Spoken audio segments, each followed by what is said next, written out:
Next ഈ financial services ആണ്. ഈ ഫിനാൻഷ്യൽ സർവീസസ് എന്ന് പറയുമ്പോൾ നമ്മൾ പറയുന്ന, ഇപ്പോൾ എക്സാമ്പിൾ പറയുകയാണെങ്കിൽ നമ്മുടെ ഈ banking, digital payment services, online insurance services, investment services, അതൊക്കെയാണ് ഈ ഫിനാൻഷ്യൽ സർവീസസ് എന്ന് പറയുക. അതായത് ഫിനാൻഷ്യൽ സർവീസസ് ഇലക്ട്രോണിക്കലി നമ്മൾ ചെയ്യുക. അപ്പൊ അങ്ങനെ ഡീൽ ചെയ്യുന്നതിനെയാണ് നമ്മൾ പറയുക ഈ ഫിനാൻഷ്യൽ സർവീസസ് എന്ന് പറയുക. It is intangible product of financial market like loan, insurance, stock, അങ്ങനെ പ്രൊവൈഡ് ചെയ്യുന്നതിനെയാണ് ഈ ഫിനാൻഷ്യൽ സർവീസസ് എന്ന് പറയുന്നത്.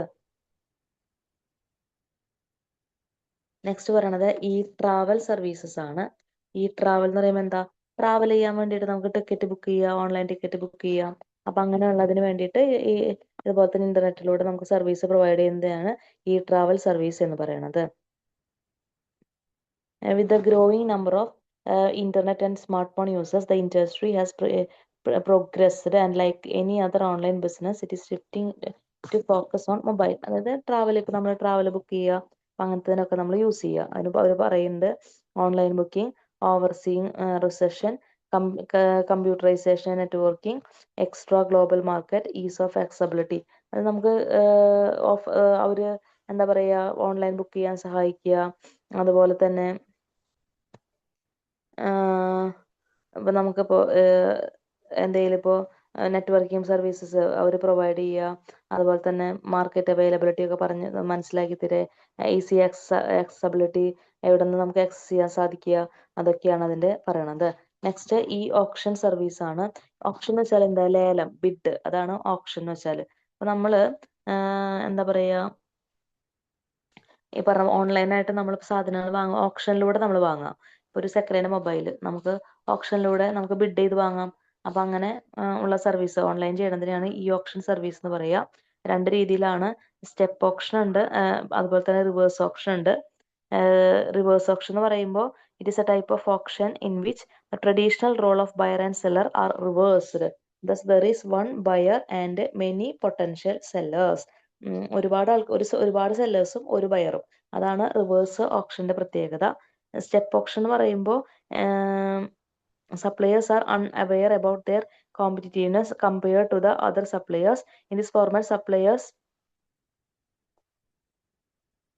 have no transparency regarding their position. സപ്ലയേഴ്സിന് വലിയ വിവരമൊന്നുമില്ല.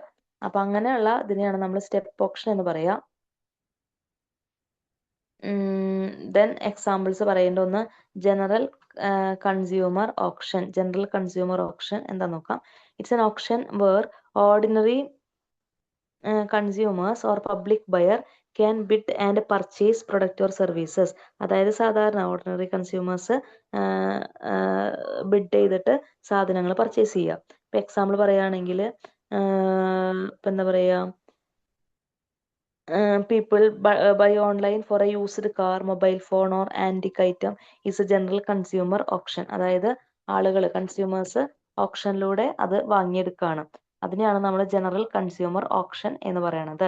It is an auction where ordinary consumers or public buyer can bid and purchase product or services.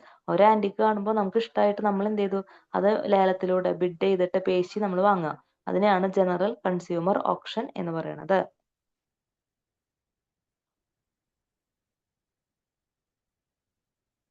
Next പറയണത്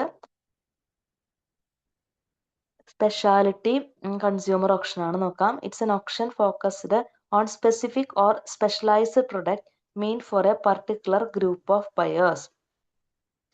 It's an auction focused on specific or specialized product mean for a particular group of buyers. This auction deal with unique, rare or high value items. അതായത് ഇവിടെ നമ്മൾ പറയുന്നത് ഒരു specialised product നമ്മൾ എന്താ പറയുക, ബയേഴ്സിന്റെ കയ്യിൽ സ്പെസിഫിക് പ്രൊഡക്റ്റുകൾ നമ്മൾ ഇതിലൂടെ ഓപ്ഷനിലൂടെ വാങ്ങാം. റയർ പ്രൊഡക്റ്റുകളൊക്കെ നമ്മൾ ഓപ്ഷനിലൂടെ വാങ്ങുന്നതിനെയാണ് സ്പെഷ്യാലിറ്റി കൺസ്യൂമർ ഓപ്ഷൻ എന്ന് പറയുക. എക്സാമ്പിൾ പറയുകയാണെങ്കിൽ ആന്റിക്ക്, അതുപോലെ തന്നെ റയർ പെയിന്റിങ്സുകളൊക്കെ നമ്മൾ വാങ്ങിയെടുക്കുന്നത് ഈ പറയുന്ന സ്പെഷ്യാലിറ്റി കൺസ്യൂമർ ഓപ്ഷൻസിലൂടെയാണ്. ഇനി മൂന്നാമത്തത് consumer reverse option and group purchasing site നോക്കാം. Consumer reverse option where seller or where seller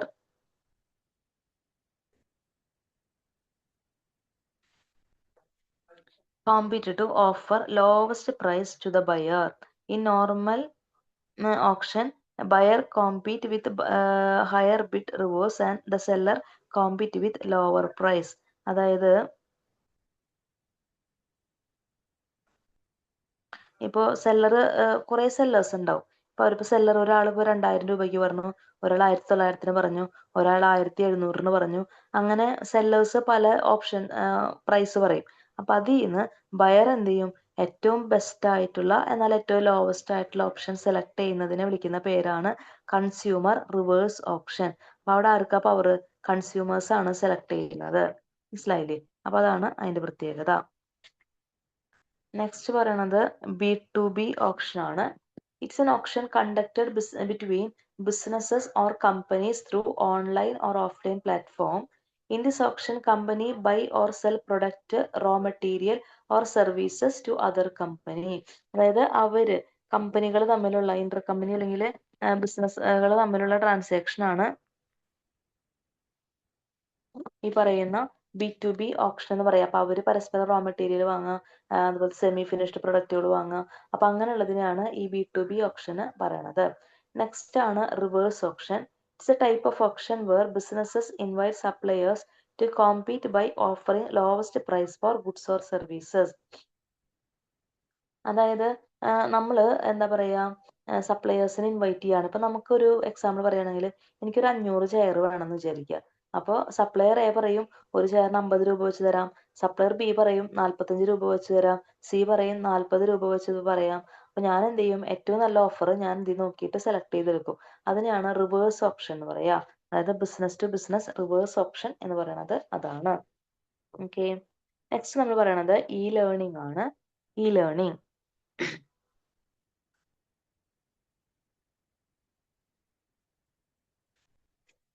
പേരിൽ തന്നെ ഉണ്ട്, ഇലക്ട്രോണിക് ലേണിംഗ് നോക്കാം. നമ്മൾ it is a delivery of learning and training through digital resources. Online പ്ലാറ്റ്ഫോമിലൂടെ നമുക്ക് ലേണിങ്ങും അതുപോലെ തന്നെ പഠനവും അതുപോലെ ട്രെയിനിങ്ങും പ്രൊവൈഡ് ചെയ്യുന്നതിനെയാണ് ഈ പറയുന്ന ഇ ലേണിംഗ് എന്ന് പറയുക. It is based on formalized learning. It is provided through electronic devices such as computers, tablet and even cellular phone that are connected to the internet. Normally നമ്മൾ കൊടുക്കുന്നത് തന്നെയാണ്, പക്ഷെ അത് ഈ പറയുന്ന സിസ്റ്റത്തിന്റെ ഹെൽപ്പോട് കൂടിയിട്ടുണ്ടെങ്കിൽ അതിനെയാണ് നമ്മൾ പറയുക ഈ പറയുന്ന ഓൺലൈൻ ലേണിംഗ് എന്ന് പറയണത്. ഇ ലേണിംഗ് എന്ന് പറയണത്.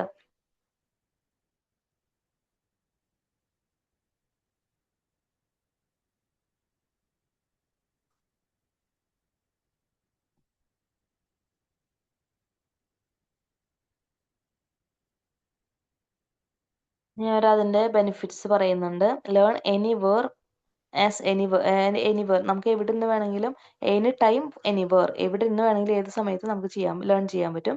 ടൈമും കോസ്റ്റും സേവ് ചെയ്യാൻ പറ്റും. ഫ്ലെക്സിബിൾ ലേണിംഗ് ആണ്.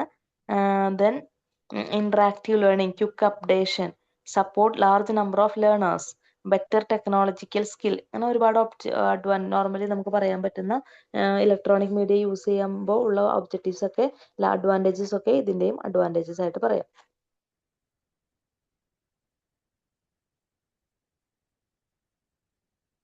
നെക്സ്റ്റ് പറയണത് ഓൺലൈൻ ലേണിംഗ് ആണ്.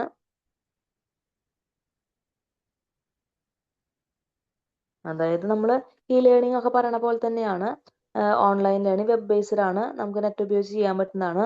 Internet learning is only the kind of distance learning, the umbrella term for any discovering that happens across distance and not in a conventional mode of teaching learning.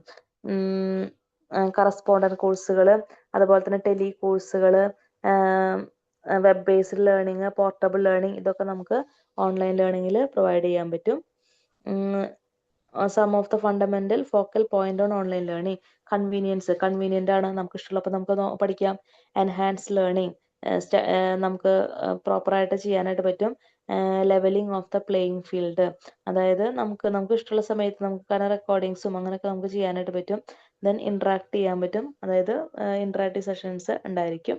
Innovative teaching, ഒന്നും കൂടെ traditional രീതി വിട്ടിട്ടുള്ള learning രീതിയാണ് online learning എന്ന് പറയുന്നത്. Improved administration improve ആയി. Then save ചെയ്യാം. Maximise physical resources maximum നമുക്ക് എന്താ പറയുക, എന്താ പറയുക, നമുക്ക് നല്ല രീതിയിൽ യൂസ് ചെയ്യാനായിട്ട് പറ്റും. നെക്സ്റ്റ് പറയണത് ഇ പബ്ലിഷിംഗ് സർവീസസ് ആണ്. E publishing services it means publishing digital content electronically through the internet instead of printing on paper. അതായത് പേരിൽ തന്നെ ഉണ്ട് ഈ പബ്ലിഷിംഗ്, അതായത് നമുക്ക് നേരിട്ട് പുസ്തകങ്ങൾ അങ്ങനെ നോക്കി ഫിസിക്കലി എടുത്ത് വായിക്കേണ്ട, ഓൺലൈനിലായിട്ട് അത് പ്രൊവൈഡ് ചെയ്യുമ്പോൾ നമ്മൾ അതിനെ വിളിക്കും ഇ പബ്ലിഷിംഗ് സർവീസസ്. ഇപ്പോൾ E book, online news paper, digital magazine, research journals ഒക്കെ അതിന്റെ എക്സാമ്പിൾ ആണ്. ഓൺലൈൻ പബ്ലിഷിംഗ് സ്ട്രാറ്റജീസ് നോക്കാം. ഒന്ന് early movers. These are exceptionally talented free distributors with existing emittents to such key capacities as immediate advertising and request satisfaction. Early movers. Then watch ചെയ്യുന്ന ആളുകളുണ്ട്, watchers, daily watch ചെയ്യുന്നവരുണ്ട്. അത് analyse ചെയ്യുന്ന ആൾക്കാരുണ്ട്, അതാണ് അനലൈസേഴ്സ് എന്ന് പറയുന്നത്.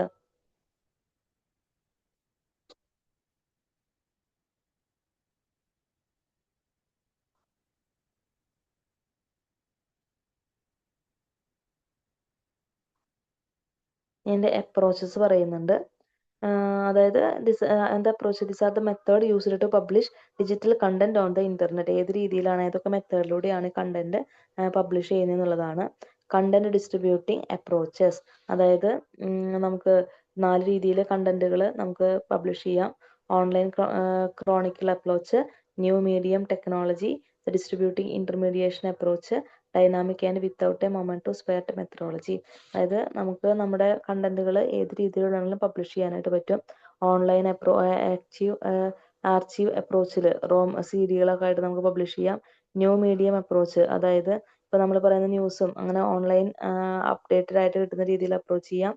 പബ്ലിഷിംഗ് ഇന്റർമീഡിയേഷൻ അപ്രോച്ച്, അതായത് നമുക്ക്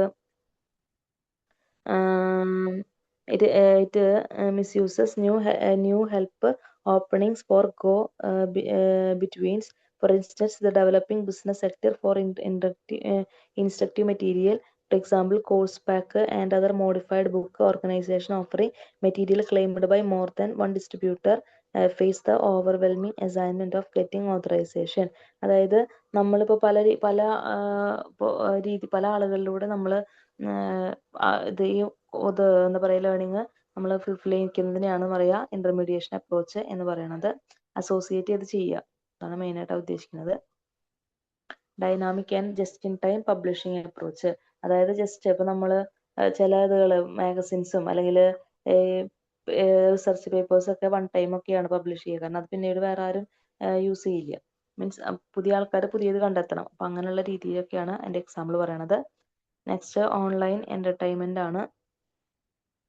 അതായത് TV, ഫിലിം, ഇതൊക്കെ ഓൺലൈനിൽ നമുക്ക് OTT, റേഡിയോ, ബുക്ക്, ഇതൊക്കെ നമുക്ക് എന്ത് ചെയ്യാം, ഓൺലൈനിൽ നമുക്ക് യൂസ് ചെയ്യാനായിട്ട് പറ്റും. ഓൺലൈൻ പ്ലാറ്റ്ഫോമിൽ നമുക്ക് ഇതൊക്കെ ചെയ്യാനായിട്ട് പറ്റും. അതാണ് എന്റർടൈൻമെന്റിൽ അവർ പറയണത്.